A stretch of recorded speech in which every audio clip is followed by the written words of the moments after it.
Hey guys, welcome back to this channel. In this video, I will be showing you guys how you can merge poses on Dress to Impress.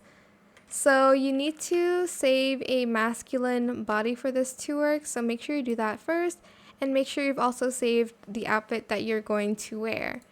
First, you are going to see what poses you want to mesh together. Which one should I mesh? I actually don't know what I should do.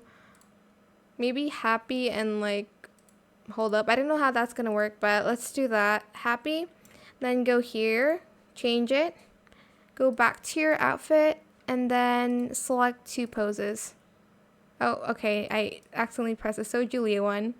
That is how you can merge poses on Dress to Impress. As you can see, this is like a different pose.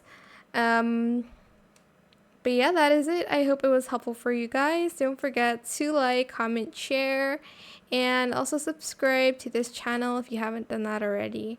If you have any more questions about this video, just leave it in the comment section down below. I will try my best to answer them all for you guys. And if you found this video helpful, please click the thanks button as well. That is it. Thank you so much for watching. Bye!